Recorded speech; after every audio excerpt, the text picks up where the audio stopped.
Middlemarch, Book 8, Sunset and Sunrise. Chapter 75. Le sentiment de la facite de plaisirs presence, et l'ignorance de la vanité de plaisirs, absence causant l'inconstance. Pascal. Rosamond had a gleam of returning cheerfulness when the house was freed from the threatening figure, and when all the disagreeable creditors were paid. But she was not joyous. Her married life had fulfilled none of her hopes, and had been quite spoiled for her imagination. In this brief interval of calm, Lydgate, remembering that he had often been stormy in his hours of perturbation, and mindful of the pain Rosamond had had to bear, was carefully gentle towards her, but he, too, had lost some of his old spirit, and he still felt it necessary to refer to an economical change in their way of living as a matter of course, trying to reconcile her to it gradually, and repressing his anger when she answered by wishing that he would go to live in London. When she did not make this answer, she listened languidly, and wondered what she had that was worth living for. The hard and contemptuous words which had fallen from her husband in his anger had deeply offended that vanity which he had at first called into active enjoyment, and what she regarded as his perverse way of looking at things, kept up a secret repulsion, which made her receive all his tenderness as a poor substitute for the happiness he had failed to give her. They were at a disadvantage with their neighbors, and there was no longer any outlook towards Quallingham. There was no outlook anywhere except in an occasional letter from Will Ladislaw. She had felt stung and disappointed by Will's resolution to quit Middlemarch, for in spite of what she knew and guessed about his admiration for Dorothea, she secretly cherished the belief that he had, or would necessarily come to have, much more admiration for herself, Rosamond being one of those women who live much in the idea that each man they meet would have preferred them if the preference had not been hopeless. Mrs. Casaubon was all very well, but Will's interest in her dated before he knew Mrs. Lydgate. Rosamond took his way of talking to herself, which was a mixture of playful fault-finding and hyperbolical gallantry, as the disguise of a deeper feeling, and in his presence she felt that agreeable titillation of vanity and sense of romantic drama which Lydgate's presence had no longer the magic to create. She even fancied, what will not men and women fancy in these matters, that Will exaggerated his admiration for Mrs. Casaubon in order to pique herself. In this way poor Rosamond's brain had been busy before Will's departure. He would have made, she thought, a much more suitable husband for her than she had found in Lydgate. No notion could have been falser than this, for Rosamond's discontent in her marriage was due to the conditions of marriage itself, to its demand for self-suppression and tolerance, and not to the nature of her husband, but the easy conception of an unreal better had a sentimental charm which diverted her ennui. She constructed a little romance which was to vary the flatness of her life. Will Ladislaw was always to be a bachelor and live near her, always to be at her command, and have an understood though never fully expressed passion for her, which would be sending out lambent flames every now and then in interesting scenes. His departure had been a proportionate disappointment, and had sadly increased her weariness of Middlemarch, but at first she had the alternative dream of pleasures in store from her intercourse with the family at Quallingham. Since then the troubles of her married life had deepened, and the absence of other relief encouraged her regretful rumination over that thin romance which she had once fed on. Men and women make sad mistakes about their own symptoms, taking their vague uneasy longings, sometimes for genius, sometimes for religion, and oftener still for a mighty love. Will Ladislaw had written chatty letters, half to her and half to Lydgate, and she had replied. Their separation, she felt, was not likely to be final, and the change she now most longed for was that Lydgate should go to live in London. Everything would be agreeable in London, and she had set to work with quiet determination to win this result, when there came a sudden, delightful promise which inspirited her. It came shortly before the memorable meeting at the town hall, and was nothing less than a letter from Will Ladislaw to Lydgate, which turned indeed chiefly on his new interest in plans of colonization, but mentioned incidentally that he might find it necessary to pay a visit to Middlemarch within the next few weeks, a very pleasant necessity, he said, almost as good as holidays to a schoolboy. He hoped there was his old place on the rug, and a great deal of music in store for him. But he was quite uncertain as to the time. While Lydgate was reading the letter to Rosamond, her face looked like a reviving flower. It grew prettier and more blooming. There was nothing unendurable now. The debts were paid, Mr. Ladislaw was coming, and Lydgate would be persuaded to leave Middlemarch and settle in London, which was so different from a provincial town. That was a bright bit of morning. But soon the sky became black over poor Rosamond. The presence of a new gloom in her husband, about which he was entirely reserved towards her, for he dreaded to expose his lacerated feeling to her neutrality and misconception, soon received a painfully strange explanation, alien to all her previous notions of what could affect her happiness. In the new gaiety of her spirits, thinking that Lydgate had merely a worse fit of moodiness than usual, causing him to leave her remarks unanswered, and evidently to keep out of her way as much as possible, she chose, a few days after the meeting, and without speaking to him on the subject, to send out notes of invitation for a small evening party, feeling convinced that this was a judicious step, since people seemed to have been keeping aloof from them, and wanted restoring to the old habit of intercourse. When the invitations had been accepted, she would tell Lydgate, and give him a wise admonition as to how a medical man should behave to his neighbors, for Rosamond had the gravest little airs possible about other people's duties. But all the invitations were declined, and the last answer came into Lydgate's hands. "This is Chichley's scratch."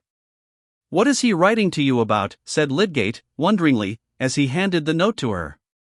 She was obliged to let him see it, and, looking at her severely, he said, "Why on earth have you been sending out invitations without telling me, Rosamond?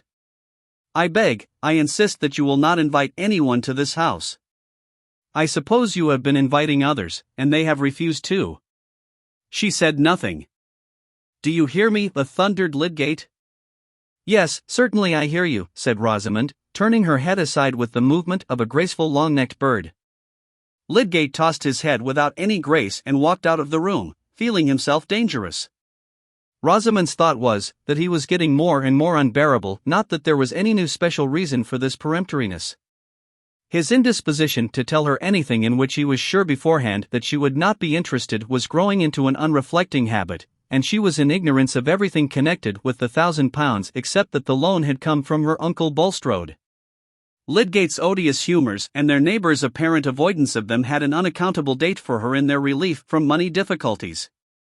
If the invitations had been accepted, she would have gone to invite her mamma and the rest, whom she had seen nothing of for several days, and she now put on her bonnet to go and inquire what had become of them all, suddenly feeling as if there were a conspiracy to leave her in isolation with a husband disposed to offend everybody. It was after the dinner hour, and she found her father and mother seated together alone in the drawing-room. They greeted her with sad looks, saying "Well, my dear," and no more. She had never seen her father look so downcast, and seating herself near him she said, "Is there anything the matter, Papa?" He did not answer, but Mrs. Vincey said, "Oh, my dear, have you heard nothing? It won't be long before it reaches you." "Is it anything about Tertius?" said Rosamond, turning pale. The idea of trouble immediately connected itself with what had been unaccountable to her in him. "Oh, my dear, yes. To think of your marrying into this trouble. Debt was bad enough, but this will be worse." Stay, Lucy," said Mr. Vincey. "Have you heard nothing about your uncle Bulstrode, Rosamond?" "No, Papa," said the poor thing, feeling as if trouble were not anything she had before experienced, but some invisible power with an iron grasp that made her soul faint within her. Her father told her everything, saying at the end, "It's better for you to know, my dear. I think Lydgate must leave the town. Things have gone against him. I dare say he couldn't help it." "I don't accuse him of any harm," said Mr. Vincey. He had always before been disposed to find the utmost fault with Lydgate. The shock to Rosamond was terrible. It seemed to her that no lot could be so cruelly hard as hers to have married a man who had become the centre of infamous suspicions. In many cases it is inevitable that the shame is felt to be the worst part of crime, and it would have required a great deal of disentangling reflection, such as had never entered into Rosamond's life, for her in these moments to feel that her trouble was less than if her husband had been certainly known to have done something criminal. All the shame seemed to be there. And she had innocently married this man with the belief that he and his family were a glory to her. She showed her usual reticence to her parents, and only said that if Lydgate had done as she wished he would have left Middlemarch long ago. "She bears it beyond anything," said her mother when she was gone. "Ah, thank God," said Mr. Vincey, who was much broken down. But Rosamond went home with a sense of justified repugnance towards her husband. What had he really done? How had he really acted? She did not know. Why had he not told her everything? He did not speak to her on the subject, and of course she could not speak to him. It came into her mind once that she would ask her father to let her go home again, but dwelling on that prospect made it seem utter dreariness to her. A married woman gone back to live with her parents, life seemed to have no meaning for her in such a position. She could not contemplate herself in it. The next 2 days Lydgate observed a change in her, and believed that she had heard the bad news. Would she speak to him about it, or would she go on forever in the silence which seemed to imply that she believed him guilty? We must remember that he was in a morbid state of mind, in which almost all contact was pain. Certainly Rosamond in this case had equal reason to complain of reserve and want of confidence on his part, but in the bitterness of his soul he excused himself. Was he not justified in shrinking from the task of telling her, since now she knew the truth she had no impulse to speak to him?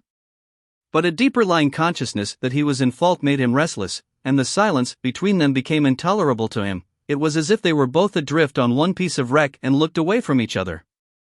He thought, I am a fool. Haven't I given up expecting anything? I have married care, not help. And that evening he said, Rosamond, have you heard anything that distresses you?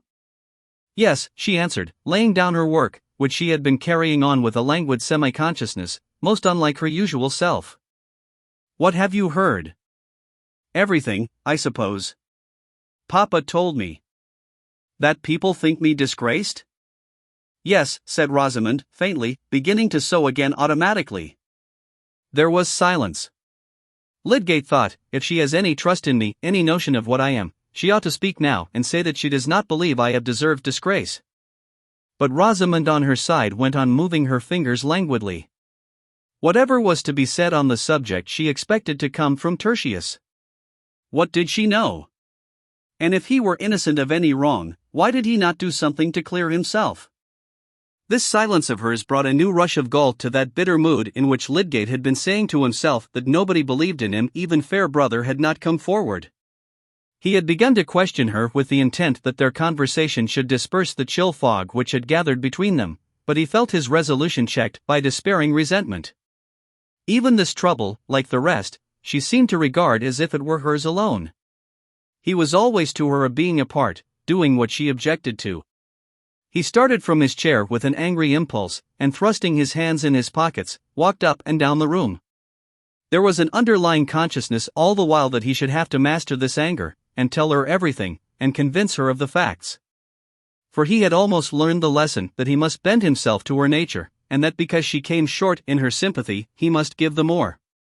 Soon he recurred to his intention of opening himself. The occasion must not be lost.